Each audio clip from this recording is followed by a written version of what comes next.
Folks, I hope you're doing well, and I hope that as we close out this week that you have a blessed weekend and that your work week was a great work week and that you get some rest, that there's just some opportunity to rest. For me, I have the one day, it's Friday, and that my rest is just simply being able to do work around the house and in the yard and take care of the things that I haven't been able to take care of, and try not to answer my phone, try not to let anybody disturb me on that day. So one day where I can set everything aside. I hope you have those days. I hope that there's one day when you can say that that's it. Maybe it's your Saturday, perhaps it's a portion of your Sunday. Don't let church be lacking there. Anyway, I want you to consider about just when the Word of God speaks in Hebrews 10:22 about an evil conscience. We've kind of spoken about this. The word is used to speak of the world and the culture that we live in and the effects of that culture. It's fallen. And as a result, people take advantage of other people.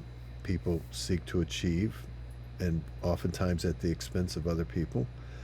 I've read recently in an interesting book that really has challenged me. It's Your Body Keeps the Score.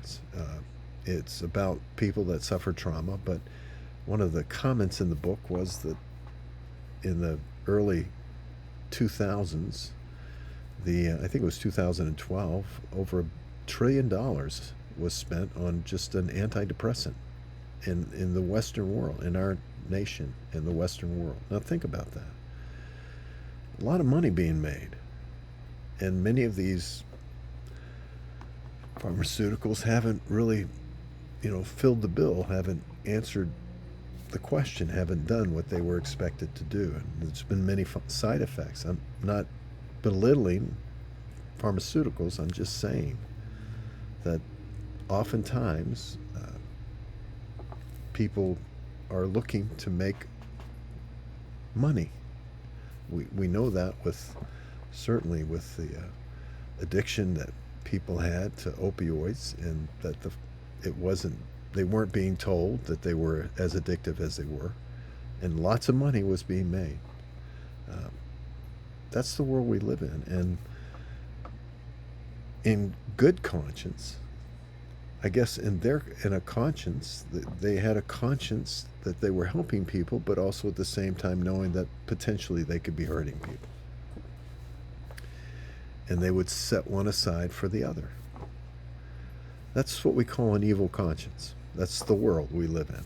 People do this all the time. I was listening to a podcast recently where they were speaking of the person that created the movie The War Against Children, and his name is Robbie Starbuck, and it was an interesting discussion that he was having. And one of the comments he made, which really touched me, is that if what they've done to children, he said, speaking of many of these operations that are being performed on minors, which are life-altering operations on minors, not adults, not a person that's in an adult position where they can make that decision, but children.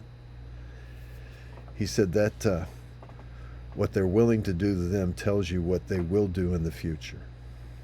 In other words, for what? For profit, for gain, for some semblance of a moral high ground in your mind? I don't know. But that's the world and the evil conscience. Now, what do we want to teach our children and our grandchildren? What do we want our neighbors to see? What do we want? We want them to see that there is a relationship that we can have with the living God, who gives us just a very simple commandment. Just love your neighbor as yourself. And don't do anything to another person you wouldn't want done to you. So don't mistreat a person for any reason so that you can benefit in any way. Don't ever put yourself or your cause or your need above or at the expense or to the harm of another person. Don't ever do that. And if we live that out, what are we saying to the world around us? A world that where in all just oftentimes unintentional abuse is being served up over and over again. We're showing them Christ. We're showing them what the world will be like when he is Lord over this world. What it will be like to be in heaven. To have a complete utopia of people not serving themselves but serving one another because of the love they have for their Lord. Now, I can't perfectly live that out, neither can you, but our heart should be to have this be the conscience that we live by, what motivates our life. And I just want to encourage you, and I'm going to pray for you, you pray for me. This is what I want to show Sue. This is what I want my grandkids to see. This is what I want my neighbors to know about me. I want it to be that the motivating factor of my life is not what I've gotten out of it, but what the person that I've given to another. That person being Christ. Till next time, friends. God bless you.